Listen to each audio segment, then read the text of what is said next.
from the loss, from the defeat, what do you want to point out from the game? What I want to point out is that Mikel Arteta is still living inside his head. Okay. And what I mean by that is that there's this approach Arteta takes towards big games that sometimes it works, sometimes it doesn't. But most of the time, it doesn't actually work. And that is, he goes into every big game with a defensive mindset.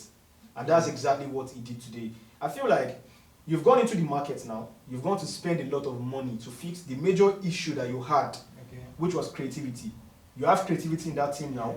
You got in Eze, you got in Gyökeres. Let's say Gyökeres is not a creator, but he's a goal scorer. Yeah. You have Dalman, you have Nwaneri, you have Odegaard. That's 5 people that could have easily changed this game. You had 4 of them on the bench. And what did you do?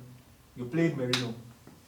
That's not a dig at Merino. There's nobody I can point out or single out in this game, apart from, let's say, Martinelli, and that's based on Martinelli. Really, let's be honest. Me, I know with fear I will talk him. He's been woeful. We should have cashed in on him when Saudi came with that money earlier in this transfer window. And I feel like, I don't think, people are saying let's hope he gets back.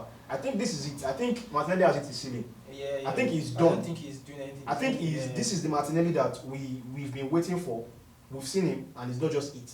Okay. And we have to move on. The most ruthless teams do that. So apart from that, I just feel like, tactically speaking, the game was alright in every other department apart from creativity.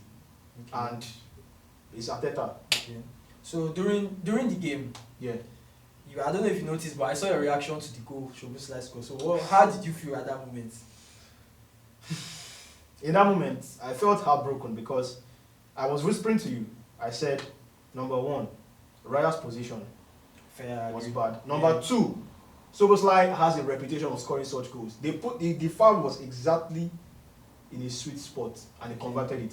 And the issue I have with Raya is that against West Ham last season, he did it. Yeah. His standing position was why we considered the free kick goal. Against Man United, he did the same thing. And he has done it again today. There are 3 goals conceded that could have been avoided if Raya had... I love Raya so much. Raya is a good keeper, but bro, be sensible, come on. Why are you hugging the other pole?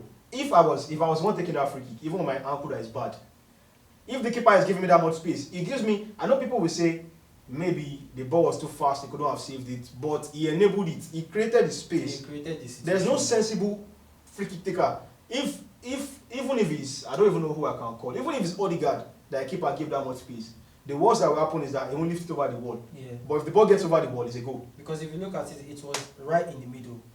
And you just gave it to him. You just open it up like, come on, this is an invitation for you to score. And it's just painful that we could have easily ended it 0-0 and take our 1 point. Yeah. If Raya had just sensibly done what he should have done there. And those are the moments that, and that's why I'm going to call out Pep, because Pep does it. The moment Pep sees you are becoming a liability, and he knows those little moments are what decides who's going to win or who's going to lose. Yeah, he just lets you know. Yeah, and I feel like Arteta needs to. I'm not saying Raya is to blame for the whole game. Arteta has his own part of it, but that's 3 times. Yeah, come on. Then even still on the topic of Raya, there were so many. I think about 3 instances in the game where they were trying to pass from the back, and it was Raya that kept giving the misplaced pass that put us under pressure. Yeah. What would you say should be the solution to that? I think the solution to that is approach to different games. Liverpool, we all know Liverpool is a high pressing team. Liverpool is not going to give you the room to play those kind of passes behind. Back, yes. And that was what happened then. Plus, the ball carrier, whenever we were set up like that, if you've noticed, there's always Odegaard. Just after, when it was Partey, just after Partey was Odegaard, or just after Rice, or whoever is receiving it was. So all they do is receive it, make the turn, play it to Odegaard, and he carries. Yeah. Marino did not, he didn't, I don't think he completed 1 dribble today. I don't think he carried the ball 3 meters today. Yeah. So it was just a case of, the coach has told them, this is what you should do. Raya, poor man, he will do what the coach asked him to do. Yeah. There were a few times he hoofed the ball up, and the funny thing is that each time he hoofed the ball long, we won the ball somehow. Back, yeah. But I mean, he was hoofing it to Martinelli again, and